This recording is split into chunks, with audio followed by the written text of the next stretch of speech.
పేతురు రాసినటువంటి పత్రికలో ఆయన చాలా క్లియర్గా రాస్తూ ఉన్నాడు. దేవుడు తగిన సమయమందు మిమ్మును హెచ్చించినట్లుగా ఆయన చేతి కింద అనేటువంటి పదానికంటే ముందుగా ఆయన అంటాడు ఆయన బలిష్టమైనటువంటి చేతి కింద అని అంటాడు. అంటే ఆయన చేతి బలపరిచేటువంటిది, ఆయన హస్తము దీవించేటువంటిది. ఆయన హస్తము గురించి యెషయా భక్తుడు సెలవిస్తూ అంటాడు, ఇదిగో నీవు దీవించకుండా ఉండడానికి నీ చెయ్యి పురసకాలేదని అంటాడు. నా ప్రజలు నేను దీవించేటువంటి దేవుడు నన్ను సెలవిస్తాడు. కానీ చాలాసార్లు క్రైస్తవుల జీవితంలో ఉన్నటువంటి పెద్ద సమస్య ఏంటంటే దేవుడు దీవిస్తాడు అనేటువంటి మాట వింటున్నాను, కానీ ఎప్పుడు దీవిస్తాడనేటువంటి సమస్య క్రైస్తవ జీవితంలో ఉంది. ఇంకా ఎప్పుడు నా జీవితంలో దేవుడి యొక్క దీవెనను చూస్తాననేటువంటి ప్రశ్న క్రైస్తవుల జీవితాలలో అలానే అది మిగిలిపోతూ ఉంది. అందుకే నేను ఈరోజు అంటాను, ఆశీర్వదింపబడు గడియలు మీ జీవితంలోనికి దేవుడు మీకు ఇవ్వబోతూ ఉన్నాడు. హల్లెలూయా, హల్లెలూయా. ఇన్ని దినాలు ఆశీర్వాదం కోసం ఎవరైతే ఎదురు చూశారో, ఇన్ని దినాలు ఎవరైతే దేవుడు నన్ను దీవించాలని ఎదురు చూశారో, ఇన్ని దినాలు ఎవరైతే దేవుడు నన్ను ఆశీర్వదించాలని అనుకున్నాడో, దేవుని ఆశీర్వాదం నీ జీవితంలోకి రాబోతూ ఉంది. దేవుని దీవెన నీ జీవితంలోనికి సంవత్సరం రాబోతూ ఉంది. హల్లెలూయా, హల్లెలూయా, హల్లెలూయా. అందుకే నేను అంటాను, season of blessings is very near to your life. ఆశీర్వదించబడేటువంటి గడియలు నీ జీవితంలో సమీపిస్తూ ఉన్నాయి. గడియ చెప్పబడి దేవుడు నాకు తప్పన్నా. హల్లెలూయా, హల్లెలూయా. అందుకే ఆయన అంటాడు, దేవుడు తగిన సమయమందు వారి ప్రజలను ఆయన దీవించడానికి అర్హత కలిగినటువంటి దేవుడు ఆయన. అంటే ప్రతిదానికి ఒక సమయం ఉంటుంది. అందుకే తెలుగులో ఒక సామెత అంటారు కదా, కప్పు వచ్చినా కళ్యాణం వచ్చినా ఆగమని అని అంటారు. కాబట్టి కళ్యాణానికి కక్కే ఒక సమయం ఉంటే దేవుని దీవెనకు కూడా ఒక తగినటువంటి సమయం ఉంటుంది. దయచేసి జ్ఞాపకం ఉంచుకోవాలా. నీ పిల్లల జీవితంలో కూడా దేవుని దీవెన కావాలి అని అంటే నీ పిల్లల జీవితంలో దేవుని సమయం కొరకు నేను ఎదురు చూడాలా. నీ జీవితంలో నీ ఉద్యోగంలో దేవుడిని దీవించాలి అని అంటే, దేవుడి నీ ప్రయత్నాన్ని ఆశీర్వదించాలి అని అంటే దానికి ఒక సమయం ఉంది. నీవు అనుకున్నటువంటి సమయంలో దేవుని కార్యం జరగకపోవచ్చు, కానీ నీవు అనుకున్నటువంటి కార్యాన్ని, నీవు అనుకున్నటువంటి పనిని దేవుని సమయంలో ఆయన నెరవేర్చబోతూ ఉన్నాడు. హల్లెలూయా, హల్లెలూయా, హల్లెలూయా. అందుకే మనము చాలాసార్లు మనకున్నటువంటి ప్రశ్న ఏంటయ్యా అని అంటే, దేవుని దీవెన ఎప్పుడు వస్తుంది? ఎందుకు మన జీవితంలో దేవుని దీవెన రాలేకపోతూ ఉంది? ఎందుకు మన జీవితంలో దేవుని యొక్క ఆశీర్వాదాన్ని మనం చూడలేకపోతూ ఉన్నాం? అందుకే మలాకి గ్రంథంలో ఆయన అంటాడు, మీరు యెహోవాను శోధించినట్లయితే ఆయన ఆకాశపు వాక్యములను విప్పి పట్టచారినంత విస్తారమైన దీవెనలు కుమ్మరించదును అని అంటాడు. అయితే నేనంటాను, మరింకెప్పుడు దేవుడు కుమ్మరిస్తాడు? ఏంటి దేవుని దీవెన మన జీవితంలో ఉండకుండా ఏంటి మన జీవితంలో దేవునికి అడ్డుగా వెళుతూ ఉంది? 3 విషయాలు నేను జ్ఞాపకం చేసి ఈ దినాన వర్తమానాన్ని అనుభవించడానికి ఇష్టపడుతూ ఉన్నాను. ప్రియమైన దేవుని బిడ్డలారా, ఆయన తగిన సమయంలో తన ప్రజలను దేవుడు ఎలా దీవించాడో ఒకసారి మన మొదటి విషయాన్ని మనం జ్ఞాపకం చేసుకుందాం. మొదటి సమూయేలు గ్రంథము 17వ అధ్యాయము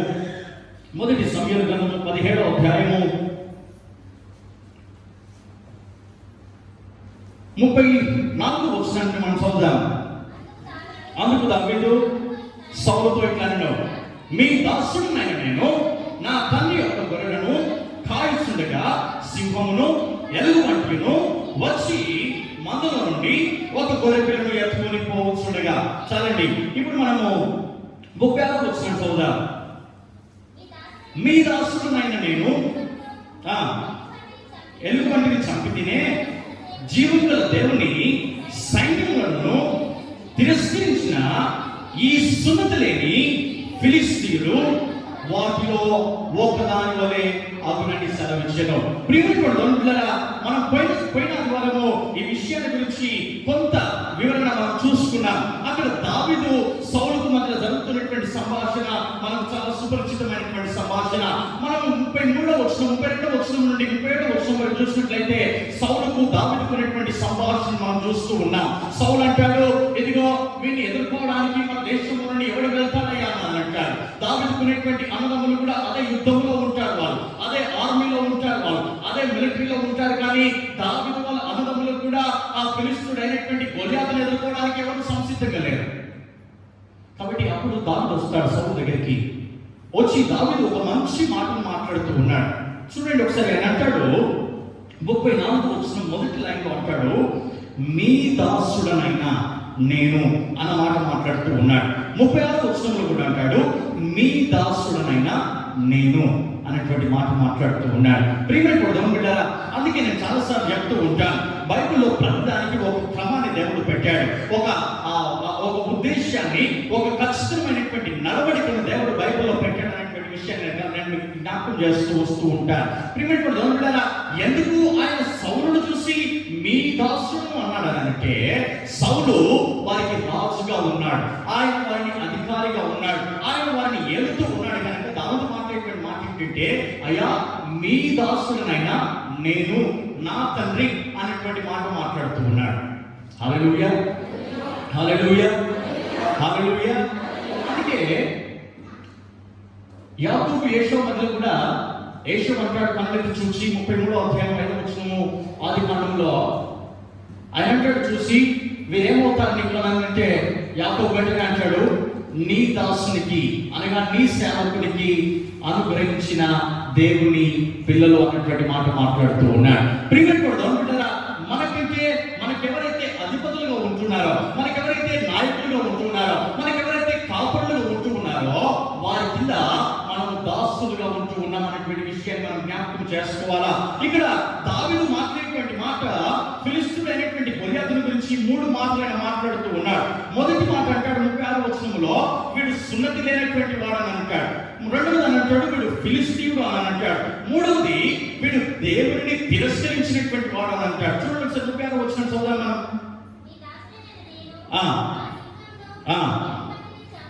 చంపితినే తిరస్కరించిన ఈ సున్నతి లేనివాడు ఫిలిష్తీయుడు వాటిలో ఒకదాని వలె అవమానిస్తూ ఉన్నాడు. ప్రియమైన చాలా సార్లు మన ముందు ఉన్నటువంటి సమస్యని చూసి మనం ఎప్పుడు దాని గురించి భయపడాల్సినటువంటి, దిగులు పడవలసినటువంటి అవసరం లేదని జ్ఞాపకం చేస్తూ ఉన్నాను. ఎందుకు తెలుసా, గొలియాతు దావీదుకు ముందుగా నిలబడ్డాడు. గొలియాతు అంటాడు, ఇదిగో నేను జీవనం నడిపినట్టుగా నడిపిస్తాను, ఇదిగో నేను నా తొడకు కూడా నీకు సరిపోవనటువంటి మాట దావీదు గురించి మాట్లాడుతూ అంటాడు. దావీదు మాత్రం సౌలు దగ్గరికి వెళ్ళి అంటాడు, సౌలా, ఇదిగో నన్ను ఏలేటువంటి మా రాజా, ఇదిగో వీడు మాత్రము దేవుని తిరస్కరించినటువంటి వాడు, వీడు దేవుని సున్నతి లేనటువంటి వాడు, వీడు మూడవది, వీడు ఫిలిష్తీయుడు అనేటువంటి మాట మాట్లాడుతూ ఉన్నాడు. ఫిలిష్తీయుడు అనగా దేవుని ఎరగనటువంటి ప్రజలు, దేవుని తిరస్కరించినటువంటి ప్రజలు ఫిలిష్తీయులుగా బైబిల్లో పిలుస్తూ ఉంటారు. కానీ అదే దావీదు దేవుని గురించి 3 చక్కటి మాటలు మాట్లాడుతూ ఉన్నాడు. మొదటిది ఆయన అంటాడు 36వ వచనంలో, జీవము గల దేవుడు అని మాట్లాడుతూ ఉన్నాడు. అందుకే స్తుతి ఆరాధన చేసినప్పుడు నేను అంటాను కదా, స్తుతి ఆరాధన అనగా దేవుడు ఏమై ఉన్నాడో తెలుసుకొని ఆయన నామాన్ని ఉచ్చరించడమే నిజమైనటువంటి స్తుతి ఆరాధన అని అన్నాడు. ప్రియమైన బిడ్డలారా, అందుకే దావీదు కూడా దేవుడి గురించి చాలా చక్కగా మాట్లాడుతూ అంటాడు. మొదటిది, నా దేవుడు జీవం కలిగినటువంటి దేవుడు. రెండవది మనం జ్ఞాపకం చేస్తున్న 37వ వచనం చదువుదాం.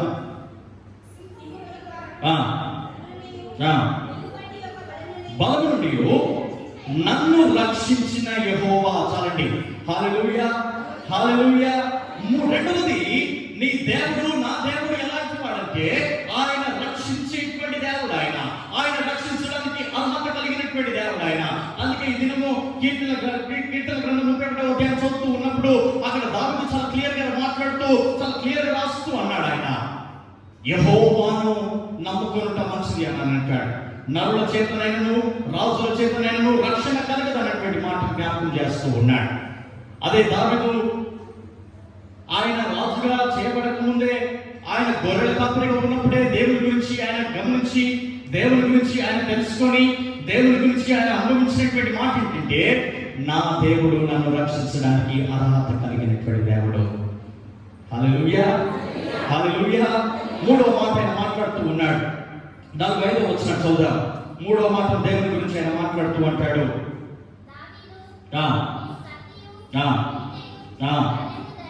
ధరించుకొని నా మీదికి వస్తున్నావు, అయితే నీవు తిరస్కరించిన ఇశ్రాయేలీయుల సైన్యముల అధిపతి యెహోవా పేరట నేను నీ మీదికి వస్తూ ఉన్నాను. హల్లెలూయా, హల్లెలూయా, హల్లెలూయా.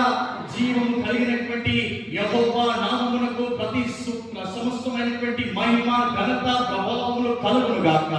అందుకే ఆయన దావీదు మూడవదిగా దేవుడి గురించి మాట్లాడుతూ అంటాడు, నేను నమ్మినటువంటి నా దేవుడు ఆయన సైన్యములకు అధిపతిగా ఉన్నటువంటి దేవుడు. ఆయన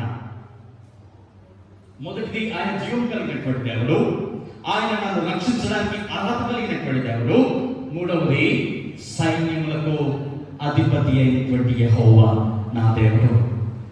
ప్రేమపడుతున్న బిడ్డలారా, దావీదు గురించి నేను రాస్తూ అన్నాను, దావీదు విశ్వాసముతో నిండుకున్నటువంటి వ్యక్తి. ఆయన మొదటిది నీ జీవితంలో దేవుని ఆశీర్వాదాన్ని చూడలేకపోతూ ఉన్నావు అంటే విశ్వాసము నీ జీవితంలో కొదవగా ఉన్నది కనుక, విశ్వాసము నీ జీవితంలో కొరతగా ఉన్నది కనుక, దావీదు నమ్మినటువంటి దేవునిలో ఆయన విశ్వాసం ఉంచి మాట్లాడుతున్నటువంటి మాట ఏంటంటే, సౌలా వీడు ఫిలిష్తీయుడు, వీడు దేవుడు తిరస్కరించినటువంటి వాడు, వీడు సున్నతి లేనటువంటి వాడు అనేటువంటి మాటలు మాట్లాడాడు.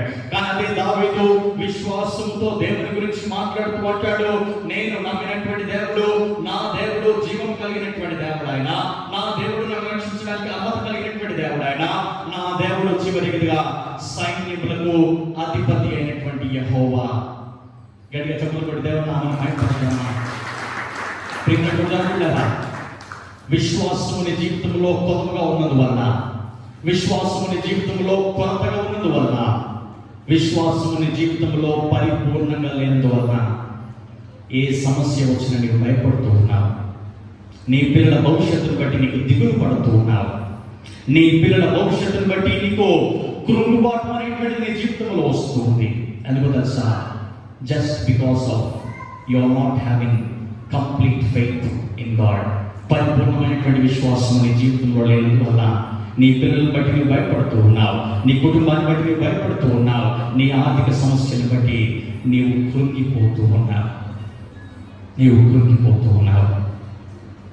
నేను అందుకే దావీదు గురించి రాస్తూ ఉన్నాను, ఫెయిత్ షోన్ పర్సన్, విశ్వాసమును కనుపరిచిన వ్యక్తి దావీదు. హెబ్రీయులకు రాసిన పత్రిక 11వ అధ్యాయము, హెబ్రీయులకు రాసిన పత్రిక 11వ అధ్యాయము 32వ అధ్యాయం 32వ వచనం 33వ వచనం చదువుదాం. అక్కడ విశ్వాసాన్ని బట్టి చాలా క్లియర్గా ఒక మాటను మాట్లాడుతూ ఉన్నాడు. ఇక నువ్వు ఏమి చెప్పుదును, ఏమి అందును, గిద్యోను, బారాకు, సంసోను, యొఫ్తా, దావీదు, సమూయేలు వారిని గూర్చియు ప్రవక్తలను గూర్చియు వివరించుటకు సమయం చాలదు. వారు విశ్వాసం ద్వారా రాజ్యములను జయించిరి. హల్లెలూయా, హల్లెలూయా. ఒకసారి మనం దావీదు జీవితాన్ని గురించి మనం చూసినట్లయితే 2 సమూయేలు గ్రంథం 5వ అధ్యాయం 3వ వచనాన్ని మనం చదువుదాం. అక్కడ దావీదు గొర్రెల కాపరి నుండి ఎట్లా దేవుడు దాన్ని దీవించాడు ఒకసారి చూద్దాం మనం. విశ్వాసము దావీదు జీవితంలో ఉన్నందువలన గొర్రెల కాపరిగా ఉన్నటువంటి దావీదు జీవితంలో దేవుడు చేసినటువంటి కార్యాన్ని ఒకసారి మనం జ్ఞాపకం చేసుకుందాం. 2 సమూయేలు గ్రంథం 5వ అధ్యాయం 3వ వచనం. మరియు ఇశ్రాయేలు వారి పెద్దలు హెబ్రోనులో రాజు వద్దకు రాగా, రాజైన దావీదు హెబ్రోనులో యెహోవా సన్నిధిని వారితో నిబంధన చేశాను గనుక ఇశ్రాయేలుల వారి మీద రాజుకుడకై వారు దావీదునకు పట్టాభిషేకము చేసిరి. హల్లెలూయా, హల్లెలూయా, హల్లెలూయా. ప్రియమైన దేవుని బిడ్డలారా, వాక్యం వింటున్నటువంటి క్రీస్తును నమ్మినటువంటి నా ప్రియ సహోదరి సహోదరుడా, నీ జీవితంలో విశ్వాసం లేనందువలన నీ పిల్లల జీవితంలో దేవుని కార్యాన్ని చూడలేకపోతూ ఉన్నా. నీ జీవితంలో విశ్వాసం లేనందువలన నీ ఉద్యోగ ప్రయత్నంలో దేవుడు నీకు సహాయపడలేకపోతూ ఉన్నాడు.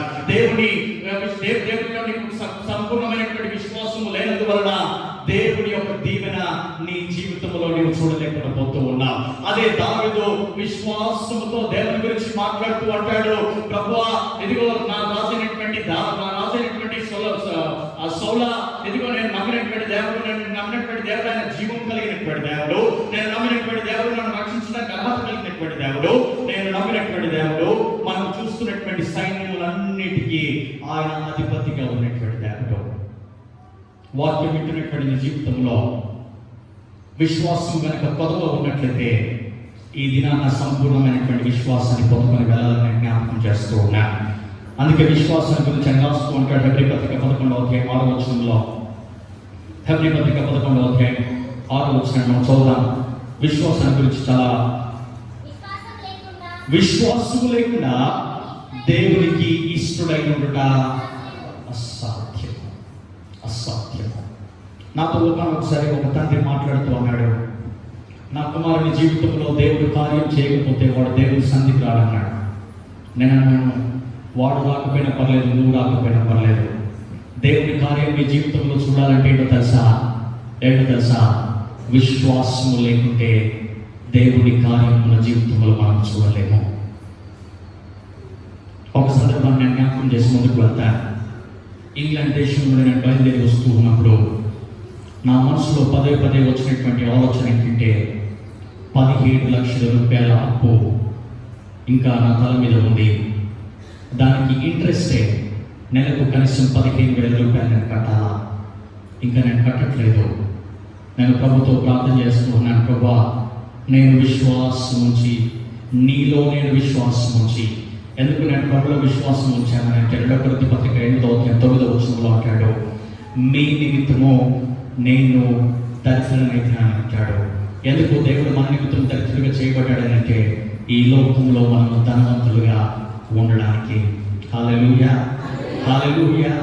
నేను ప్రతిదినం ప్రార్థన చేస్తూ ఉంటాను, ప్రభువా నేను నీ మీద పెట్టుకునేటువంటి నమ్మకాన్ని బట్టి, నేను నీ మీద ఉంచినటువంటి విశ్వాసాన్ని బట్టి నన్ను నీవు సిగ్గుపడనీయకు తండ్రి. వాక్యం వింటున్నటువంటి నీ జీవితంలో దేవుడి కార్యం ఎందుకు చూడలేకపోతున్నావు తెలుసా? నీ జీవితంలో విశ్వాసం అనేటువంటిది లేకుండా ఉంది కనుక దేవుడి కార్యం నీ జీవితంలో నీ పిల్లల జీవితం చూడలేకపోతూ ఉన్నావు. ప్రియమైనటువంటి పిల్లరా, 2వ విషయాన్ని నేను జ్ఞాపకం చేస్తాను. ఋతు గ్రంథం 3వ అధ్యాయము సమయాల కంటే ముందు ఋతు గ్రంథం ఉంటుంది. ఋతు గ్రంథం 3వ అధ్యాయము 10వ వచనాన్ని మనం చదువుదాం. నా కుమారి, యెహోవా చేత నీవు దీవెన పొందిన దానవు, కొద్దివారిని గాని గొప్పవారిని గాని యవనస్తులను నీవు వెంబడింపక యుండుట వలన నీ మునుపటి ప్రవర్తన సత్ప్రవర్తన కంటే వెనకటి సత్ప్రవర్తన మరి ఎక్కువైనది. ప్రియమైనటువంటి దేవుని బిడ్డలారా, మొదటిది ఎందుకు దేవుని యొక్క కార్యాన్ని, దేవుని యొక్క దీవెనను మన జీవితంలో చూడలేకపోతూ ఉన్నామనంటే విశ్వాసం మన జీవితంలో లేనందువల్ల మనం దేవుని యొక్క కార్యాన్ని మన జీవితంలో చూడలేకపోతూ ఉన్నాం. రెండవది, ఎందుకు ఇంకా మన జీవితంలో దేవుని యొక్క కార్యము, దేవుని యొక్క దీవెన మన జీవితంలో కొదవ అనిపిస్తూ ఉంది అంటే, రెండవది నీవు నడిచేటువంటి నడత, నీ ప్రవర్తన, నీ బ్రతుకు సరిగ్గా లేకుండా పోతూ ఉంది. ముందు ఉన్నటువంటి బ్రతుకు, ముందు ఉన్నటువంటి భక్తి, అది దినాలు గడుస్తూ ఉంటే ఆ భక్తిలో నీవు లేకుండా పోతూ ఉన్నావు. ముందు ఉన్నటువంటి దేవుని భయము దినాలు గడుస్తూ ఉంటే నీ జీవితంలో లేకుండా పోతూ ఉన్నావు. ఇక్కడ జరిగినటువంటి విషయాన్ని నేను మీకు చాలా క్లుప్తంగా మీకు జ్ఞాపకం చేసేటువంటి ప్రయత్నాన్ని నేను చేయడానికి ఇష్టపడుతూ ఉన్నాను. మనం ఋతు గ్రంథం 1వ అధ్యాయం మనం చూసినట్లయితే అక్కడ నయోమి అనేటువంటి ఒక స్త్రీని మనం చూస్తూ ఉన్నాం. నయోమికి 2 కుమారులు ఉన్నారు. ఆ 2 కుమారులు కూడా ఇద్దరు స్త్రీలను వాళ్ళు పెళ్లి చేసుకున్నారు. ఒకదాని పేరు యెఫ్తా, ఒకదాని పేరు ఓర్పా, ఇంకొక దాని పేరు రూతు. నయోమికి ఉన్నటువంటి 2 కోడళ్ళ పేరు, ఒకదాని పేరు ఓర్పా, రెండవ దాని పేరు రూతు.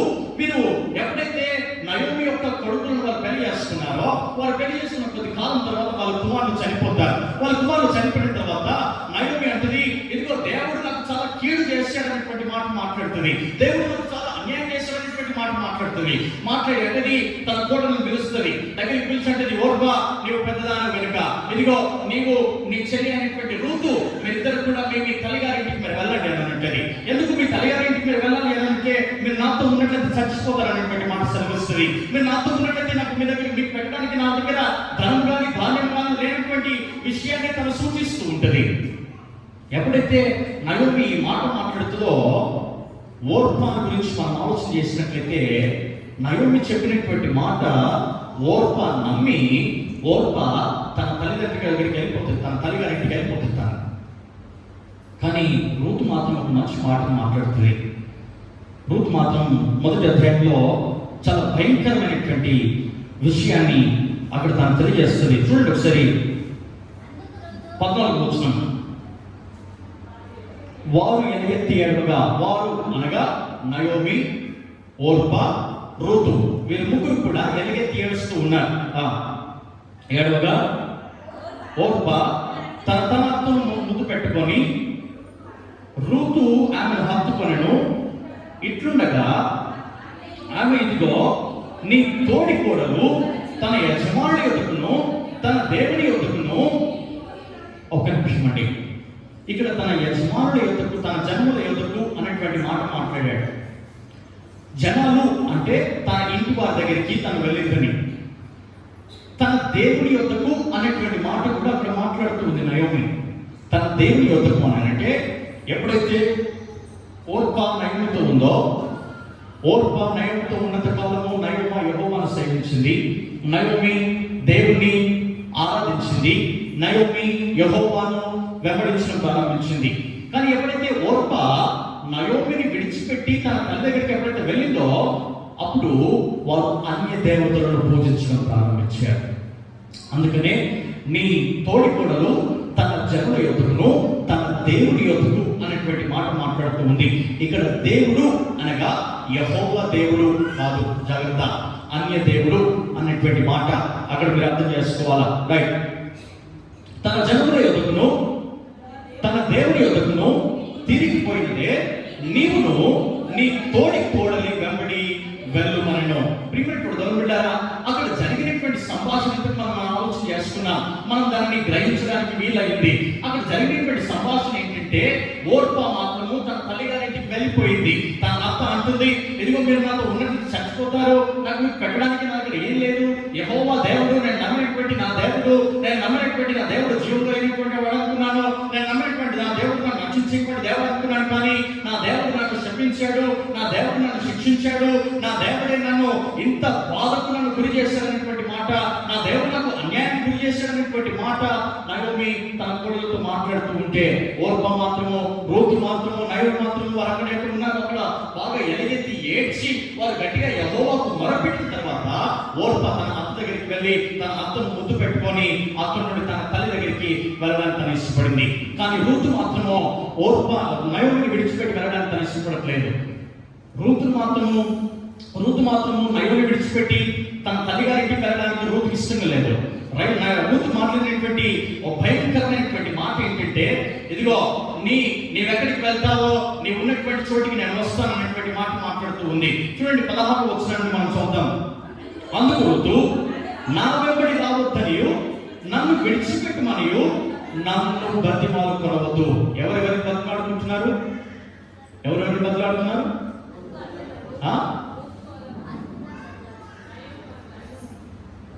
మళ్ళీ చూద్దాం, ఒకసారి మళ్ళీ చూద్దాం. అందుకు రూతు, నా వెంబడి రావద్దనియు నన్ను విడిచిపెట్టమనియు నన్ను బతిమాలు కొనవద్దు. ఎవరెవరికి బతిలాడుతున్నారు? మీరు నన్ను బతిలాడినట్టు.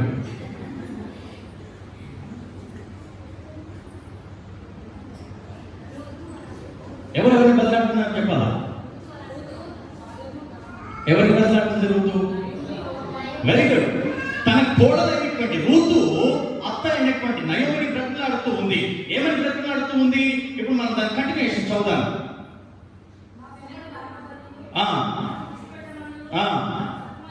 బ్రతిమాలు కొనవద్దు, నీవు వెళ్ళిన చోటుకే నేను వచ్చినది మొదటిది, నీవు నివసించే చోటనే నేను నివసించడం రెండవది, నీ జనమే నా జనము, నీ దేవుడే నా దేవుడు, నీవు మృతి పొందు చోటనే నేను మృతి పొందదును, అక్కడనే పాతి పెట్టబడదును, మరణము తప్ప మరి ఏదైనాను నిన్ను నన్ను ప్రత్యేకించిన యెడల యెహోవా నాకు ఎంత కీడైనా చేయును గాక అనెను. హల్లెలూయా, హల్లెలూయా.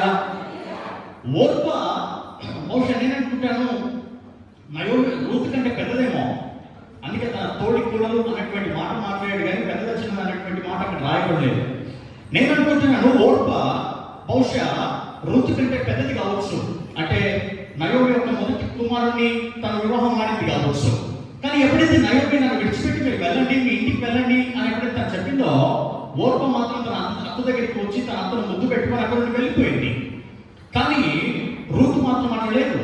రూతు చేసినటువంటి పని ఏంటంటే తన అత్తను చూసి అంటుంది, ఇదిగో నా అత్త అయినటువంటి నయోమి నీ జనాంగమే నా జనాంగము, నీ దేవుడే నా దేవుడు, నీ ఉన్నటువంటి చోట నేను ఉంటాను, నువ్వెక్కడికైతే వెళ్తావు నేను అక్కడి దాకా వస్తాను, నువ్వెక్కడికి చచ్చిపోతావు నన్ను కూడా అక్కడే వాళ్ళు పాత పెడతారు, నీవు ఉన్నటువంటి దాకా నేను ఎంతకాలం నిన్ను వెంబడిస్తానో, యెహోవాకు ఎంత కీడు చేసినా సరే నిన్ను మాత్రం నేను విడిచిపెట్టి ఉండను అనేటువంటి మాట మాట్లాడుతూ ఉంది. హల్లెలూయా, హల్లెలూయా, హల్లెలూయా.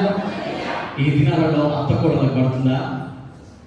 పెళ్ళై 2 రోజులు అవ్వట్లేదు, పెళ్ళై 4 రోజులు అవ్వట్లేదు, అత్త కోడలు పడట్లేదు. కానీ రూతు ప్రవర్తన మొదటి ప్రవర్తన కంటే కడపటి ప్రవర్తన ఇంకా ఎక్కువైందిగా బైబిల్ మనం సెలవిస్తుంది. ప్రియమైనటువంటి రూతు జీవితం ఏమైందయ్యా అని అంటే 2వ అధ్యాయం 2వ వచనం మనం చదివినట్లయితే, రూతు నీ సెలవైన ఎడల, మనం వాక్యాన్ని చాలా లోతుగా అర్థం చేసుకునేటువంటి ప్రయత్నాన్ని మనం చేయాలా. అక్కడ ఓర్పాను గురించి మాట్లాడుతూ తన జనుల యొద్దకు తన దేవుడి యొద్దకు అని అంటే, తన జనులు అనగా తన తల్లి వారు, తన దేవుడు అనగా యెహోవా దేవుడు కాదు, ఓర్పా దేవుడు. ఎప్పుడైతే నయోమిని ఓర్పా విడిచిపెట్టి వెళ్ళమన్నప్పుడు ఎప్పుడైతే వెళ్ళిపోయిందో, యెహోవా దేవుని విడిచిపెట్టి అన్య దేవతల దగ్గరికి తను వెళ్ళింది. అది అక్కడ ఉన్నటువంటి మర్మం. ఇక్కడ ఉన్నటువంటి మర్మాన్ని మనం చూద్దాం. నీ సెలవైన ఎడల, ఎవరి సెలవైతే నయోమి సెలవు. Very good. నీ సెలవైన ఎడల నేను పొలంలోనికి పోయి ఎవరి కటాక్షం పొందగలనో వాని వెనక పెరిగే నేను పొందునని నయోమితో చెప్పగా. ప్రియమైనటువంటి దేవుని బిడ్డలారా, ముందు ఉన్నటువంటి అధ్యాయంలో పైన ఉన్నటువంటి వచనాలను మనం చూసినట్లయితే అక్కడ చాలా క్లియర్ గా రూతు మాట్లాడుతూ ఉంటుంది, నీవు ఎక్కడికి వెళ్తే నేను అక్కడికే వస్తాను, నీవు ఉన్నటువంటి చోట నేను ఉంటాను, నీవు చచ్చిపోయిన దగ్గర నేను చచ్చిపోతాను, నన్ను మరణం తప్ప మరి ఏది వేరు చేయాలనేటువంటి మాట మాట్లాడుతూ ఉంది. నీ జనాలే నా జనాలు అనేటువంటి మాట మాట్లాడింది, నీ దేవుడే నా దేవుడు అనేటువంటి మాట మాట్లాడింది, నీవు ఎక్కడైతే ఉంటావో అసలు నేను అక్కడే ఉంటాననేటువంటి మాట మాట్లాడింది. కానీ రూతు జీవితం చూస్తే చివరికి తను ధాన్యం ఏరుకునేటువంటి స్థితిలోకి వచ్చింది రూతు బ్రతుకు. ఓర్పా నేను అనుకుంటాను బహుశా తల్లిగారింటికి వెళ్ళింది కనుక అక్కడ సుఖమైనటువంటి జీవితం జీవిస్తూ ఉండవచ్చు. కానీ రూతు అత్త దగ్గర ఏం లేదు కనుక తన అత్త అయినటువంటి కుమారులను వారిద్దరు పెళ్లి చేసుకున్నప్పుడు వారి కుమారులు చనిపోయారు కనుక అత్త యెహోవాను నిందించడం ప్రారంభించింది. యెహోవా నన్ను చాలా శిక్షించాడని, యెహోవాయే నన్ను దూషించాడని, లేదంటే యెహోవాయే నాకు చాలా కీడు తలపెట్టడం విషయాన్ని నయోమి మాట్లాడుతూ ఉంది. అలాంటి రూతు జీవితంలో చివరికి జీవించడానికి పొలంలోనికి వెళ్ళి ధాన్యం వేరుకునేటువంటి స్థితిలోనికి రూతు వచ్చింది. అప్పటికి కూడా బోయసు చాలా క్లియర్గా 3వ అధ్యాయం 10వ వచనంలో అంటాడు, మునుపటి సత్ప్రవర్తన కంటే వెనుకటి సత్ప్రవర్తన. సత్ అంటే మంచి ప్రవర్తన. అంటే నీ ముందు నువ్వు ఎప్పుడైతే నువ్వు పుట్టినది మొదలుకొని నువ్వు ఎలాగైతే జీవిస్తూ వచ్చావో, నీ భర్త చనిపోక ముందు నీ భర్తతో ఉన్నప్పుడు నీ ప్రవర్తన ఎలా ఉందో, నీ భర్త చనిపోయిన తర్వాత కూడా నీ ప్రవర్తన అంతకంటే మరి ఎక్కువగా మరి మంచిదిగా నాకు కనిపిస్తూ ఉందనేటువంటి మాట మాట్లాడుతూ ఉన్నాడు. రూతు జీవితంలో జరిగినటువంటి విషయం ఏంటో తెలుసా? ఈయన రూతు గ్రంథం 2వ అధ్యాయం గురించి ఒక విషయాన్ని జ్ఞాపకం చేస్తారు. ఈ రూతు గ్రంథం 2వ అధ్యాయము, ఈ సంఘటన క్రీస్తు పూర్వము 1312వ సంవత్సరంలో జరిగింది. ఇది క్రీస్తు పూర్వము 1312వ సంవత్సరంలో జరిగింది. మొదటి అధ్యాయం మాత్రము 1332వ సంవత్సరంలో జరిగింది. క్రీస్తు పూర్వం, బిఫోర్ క్రైస్ట్. క్రీస్తు పూర్వం అంటే బిఫోర్ క్రైస్ట్. సో ప్రియమైనటువంటి రూతు జీవితంలో తనకున్నటువంటి మంచి ప్రవర్తనను బట్టి, తనకున్నటువంటి మంచి జీవితాన్ని బట్టి, తనకున్నటువంటి మంచి నడవడికను బట్టి, తన జీవితంలో తన భర్తను కోల్పోయినప్పటికీ కూడా తన జీవితంలో బోయసు మాట్లాడుతున్నటువంటి మాట ఏంటంటే, ఇదిగో నీవు కొద్దివారిని కానీ, నీవు గొప్పవారిని కానీ, నీవు యవనస్తుల్ని కానీ ఎవరిని కూడా చూడనట్టు ఉన్నావు కనుక దేవుడిలో నీ ప్రవర్తన దేవుడి దృష్టికి మరి అనుకూలమైనట్టుగా ఉన్నది కనుక దేవుడు తన జీవితంలో చేసినటువంటి కార్యం ఏంటంటే, ఎక్కడైతే ఏ పొలంలోనైతే తను ధాన్యం గింజలు ఏర్పుందో, అదే పొలానికి దేవుడు అధికారిగా చేశాడు. హల్లెలూయా, హల్లెలూయా, హల్లెలూయా. ప్రేమపడదాం. దేవుడి వాక్యం వింటున్నటువంటి నీవు చాలని జీవితాన్ని జీవిస్తూ ఉన్నావేమో, ఒకరి కింద బానిసగా బ్రతుకుతూ ఉన్నావేమో, ఎందుకున్నా నా జీవితం అనుకుంటూ ఉన్నావేమో, నా యవ్వన జీవితంలో నేనేది చేయలేకుండా పోతూ ఉన్నాను అనుకుంటున్నావేమో. కానీ నీ నడవడిక మంచిగా ఉన్నట్లయితే, నీ నడవడిక, నీ ప్రవర్తన దేవుడికి ఇష్టంగా ఉన్నట్లయితే, ఎక్కడైతే బానిసగా బ్రతుకుతూ ఉన్నావో, ఎక్కడైతే చాలని జీవితం జీవిస్తూ ఉన్నావో, దేవుడు సమృద్ధి కలిగిన జీవితాన్ని నీకు ఇవ్వబోతూ ఉన్నాడు.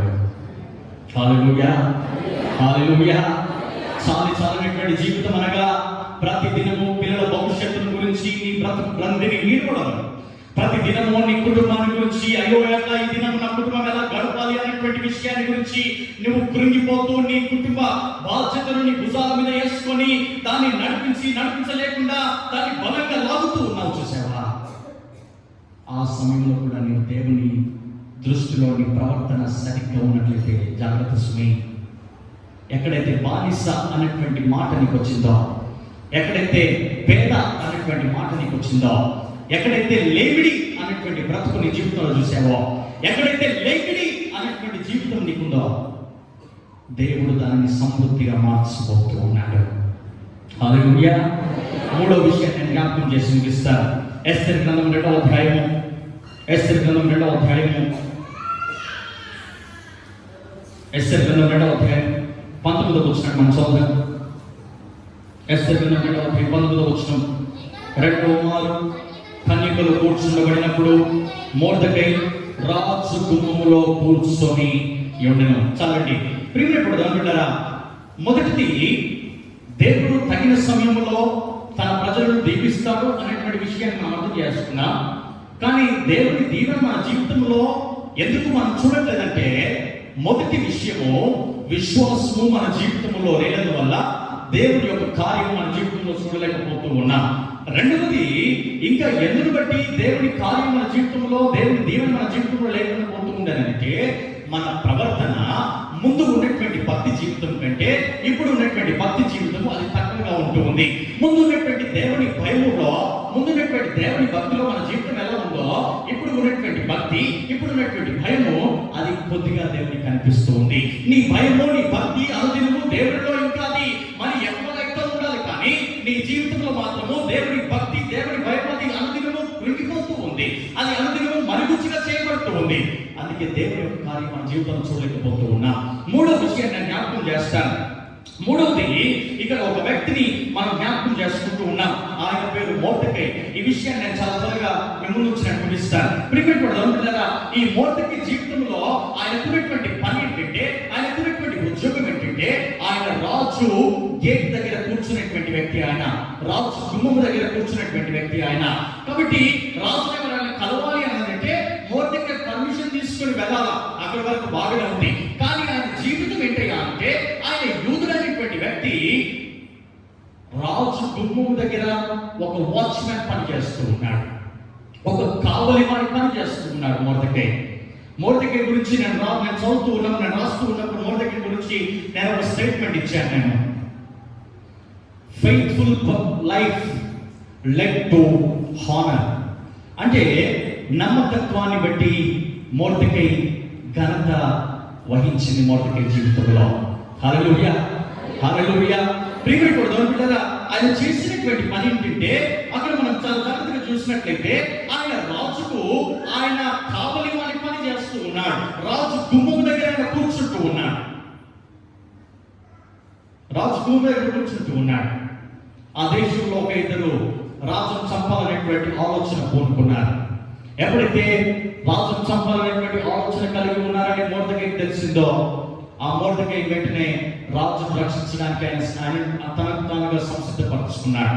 ఎక్కడైతే ఆయన తింటున్నాడో, ఎక్కడైతే ఆయన ఉంటూ ఉన్నాడో, ఎక్కడైతే ఆయన జీతాన్ని తీసుకుంటూ ఉన్నాడో, ఎవరి క్రిందైతే ఆయన పని చేస్తూ ఉన్నాడో, ఆయన తన యజమానునికి నమ్మకముగా జీవిస్తూ ఉన్నాడు. హల్లెలూయా, హల్లెలూయా. మొర్దెకై జీవితంలో జరిగినటువంటి విషయాన్ని ఒకసారి మనం జ్ఞాపకం చేసుకొని ముందుకు వెళ్దాం. 6వ అధ్యాయము 6వ అధ్యాయము 10వ వచనం మనం చదువుదాం. 6వ అధ్యాయం 10వ వచనం. అందుకు రాజు, నీవు చెప్పిన ప్రకారమే శీఘ్రంగా ఆ వస్తువులను, ఆ గురువును తీసుకొని రాజు గుమ్మము వద్ద కూర్చుని ఉన్న యూదుడైన మొర్దెకైకి అలాగుననే చేయుము. నీవు చెప్పిన దానిలో ఒకటియు విడువక అంతయు చేయమని హామానునకు ఆజ్ఞ ఇచ్చెను. ప్రియమైన బిడ్డలారా, ఇక్కడ జరిగినటువంటి విషయాన్ని మనం ఆలోచన చేసినట్లయితే చాలా విచిత్రమైనటువంటి సంఘటన మనం చూస్తూ ఉన్నాం.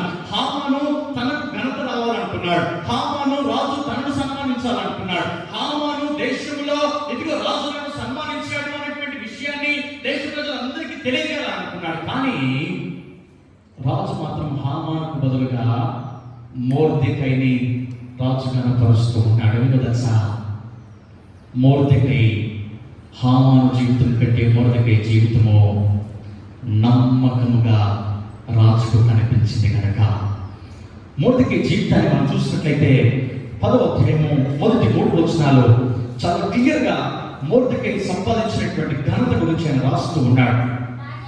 రాజైన అహష్వేరోషు రాజ్యమును మొర్దెకై యొక్క బలమును గూర్చి, అతడు సామర్థ్యము చేత చేసిన కార్యములన్నిటిని గూర్చి, రాజు అతనికి ఘనపరిచిన సంగతిని గూర్చి గ్రంథముల యందు రాయబడి ఉన్నది. 3వ వచనం చూద్దాం. అక్కడ తనకు వచ్చినటువంటి ఘనత ఏంటో మనం చూద్దాం. యూదుడైన మొర్దెకై రాజైన అహష్వేరోషునకు ప్రధాన మంత్రిగా నుండి తన వారందరితో సమాధానంగా మాట్లాడుచు తన జనుల యొక్క క్షేమమును విచారించువాడును, యూదులలో గొప్పవాడునై తన దేశస్థులలో చాలా మందికి ఇష్టడుగా ఉండెను. హల్లెలూయా, హల్లెలూయా, హల్లెలూయా. ప్రియమైనటువంటి బిడ్డలారా, 2020 సంవత్సరం అంత గడ్డు కాలంగా నీ జీవితంలో గడిచిపోయింది కావచ్చు. 2020 సంవత్సరం అంతా కూడా లేమిడి దరిద్రత చేత నీ జీవితాన్ని వీడ్చావేమో. నీ పిల్లల భవిష్యత్తు కూడా ఎందుకు మార్పు లేనటువంటి భవిష్యత్తుగా నువ్వు చూసావేమో. ఎన్ని సంవత్సరాలుగా ఒకే ఉద్యోగాన్ని చేస్తూ ఉన్నాను, కానీ నా జీవితంలో నాకు అభివృద్ధి అనేటువంటిది లేకుండా ఉంది అనేటువంటి విచారము నేను ఉన్నదిస్తూ ఉంది కావచ్చు. దేవుని పెరట దేవుని సేవకునిగా నేను జ్ఞాపకం చేస్తూ ఉన్నాను. నీ ఉద్యోగంలో నీవు నమ్మకంగా ఉన్నట్లయితే, నీ సమాజంలో నీవు నమ్మకంగా ఉన్నట్లయితే, నీ నమ్మకత్వాన్ని బట్టి ఎక్కడైతే కొంచెము జీతానికి ఉద్యోగం చేశావో అదే స్థలములో దేవుడు నేను హెచ్చించబోతూ ఉన్నాడు. హల్లెలూయా, హల్లెలూయా. ప్రియమైనటువంటి అందుకే నేను అన్నాను కదా, దేవుడు తగినటువంటి సమయంలో ఆయన మనల్ని దీవించేటువంటి వాడు. తిరిగి మనం ఒకసారి ఆ విషయాన్ని మనం జ్ఞాపకం చేసుకొని మనం ముగించుకుందాం. 1 పేతురు రాసిన పత్రిక 5వ అధ్యాయం 6వ వచనాన్ని మనం చదువుదాం. 1 పేతురు రాసిన పత్రిక 5వ అధ్యాయము 6వ వచనాన్ని మనం చదువుదాం. దేవుడు తగిన సమయములో మిమ్మును హెచ్చించినట్లు ఆయన బలిష్టమైన చేతి క్రింద అనగా నీవు ఏదైతే నామాన్ని నమ్ముకున్నావో, నీ దేవుడు ఎలాంటి వాడైతే నీవు ఆయనను ఆశ్రయించావో, ఆయన నామమును విడిచిపెట్టి కానీ, ఆయన చేతిని విడిచిపెట్టి కానీ నీవు బయటలవద్దు అనేటువంటి విషయాన్ని అక్కడ సెలవిస్తూ ఉన్నాడు. ఆయన బలిష్టమైన చేతి క్రింద దీన మనస్కులై యుండుడి. ప్రియమైనటువంటి బిడ్డలారా, దేవుని ఆశీర్వదించబడేటువంటి కార్యాలు నీ జీవితంలో దేవుడు సమీపంగా నీకు తీసుకుని వస్తూ ఉన్నాడు. దేవుని ఆశీర్వదించబడేటువంటి సమయము దేవుడు నీ జీవితంలోనికి ఆయన ప్రవేశింపజేయబోతూ ఉన్నాడు. అయితే ఎందుకు దేవుడి దీవెనను చూడట్లేదు తెలుసా? నీ జీవితంలో పరిపూర్ణమైనటువంటి విశ్వాసము లేనందువల్ల, నీ జీవితంలో రెండవది మంచి ప్రవర్తన లేనందువల్ల. చాలాసార్లు అనుకుంటారు, నేను దేవుడికి ఇష్టంగా బ్రతుకుతూ ఉన్నాను, మనుషులతో నాకు సంబంధం లేదు. కాబట్టి దేవుడితో సంబంధం ఉన్నటువంటి వాడికి మనుషులతో కూడా సంబంధం ఉంటుంది. దేవుడి దగ్గర నమ్మకంగా నడిచినటువంటి వాడు మనుషులతో కూడా నమ్మకంగా నడుస్తాడు. దేవుడి దగ్గర మంచిగా ప్రవర్తించినటువంటి వ్యక్తి మనుషుల దగ్గర కూడా అదే మంచితనాన్ని ప్రదర్శిస్తాడు. చివరి విషయాన్ని జ్ఞాపకం చేస్తూ ఉన్నాను. నమ్మకత్వం నీ జీవితంలో ఉన్నట్లయితే, యథార్థత నీ జీవితంలో ఉన్నట్లయితే, దేవుడు నిన్ను కనపరచడానికి అర్హత కలిగిన దేవుడు. ప్రియమైనప్పుడు దేవుడులారా, చాలు జీవిస్తూ ఉన్నావేమో, సరిపోయినటువంటి జీవితాన్ని నువ్వు లాగినట్టుగా లాగుతూ ఉన్నావేమో, నీ పిల్లల భవిష్యత్తు పట్ల నీవు విచారము శ్రద్ధ కలిగి, అయ్యో ప్రభువా, నా పిల్లలు తప్పిపోతూ ఉన్నారని, నా పిల్లలు కృంగిపోతూ ఉన్నారని, నా పిల్లలు దీవించబడలేకపోతూ ఉన్నారని నువ్వు ఏడుస్తూ ఉన్నావేమో, ప్రభు పేరట నీకు ఒక విషయాన్ని జ్ఞాపకం చేస్తూ ఉన్నాను. దేవుడు దీవించబడేటువంటి కాలము దేవుని జీవితంలో అనుగ్రహించబోతూ ఉన్నాడు. దాన్ని నువ్వు పొందుకోవడానికి సిద్ధంగా ఉన్నావా? దాన్ని నువ్వు అనుభవించడానికి సిద్ధంగా ఉన్నావా? అయితే నీవు ఉన్నటువంటి చోట లేచి నిలబడతావా? నీ గురించి నేను ప్రార్థన చేయడానికి ఇష్టపడుతూ ఉన్నాను. ప్రియమైనటువంటి దేవుని ఆశీర్వాద గడియలు నీ జీవితంలోనికి రాబోతూ ఉన్నాయి. అయితే దేవుని దీవెనకు అడ్డుగా ఏమొస్తుందో తెలుసా? నీ విశ్వాసము దేవునికి దీవెనకు అడ్డంగా అది వస్తుంది. రెండవది, నీ ప్రవర్తన దేవునికి అడ్డుగా వస్తుంది. మూడవది, నీ యథార్థత సరి అయినటువంటి నమ్మకత్వం లేనందువల్ల దేవుని దీవెన నీ జీవితంలో చూడలేకపోతూ ఉన్నావు. తనలోంచి తను వస్తున్నా ప్రార్థన చేసుకున్నా దేవుడు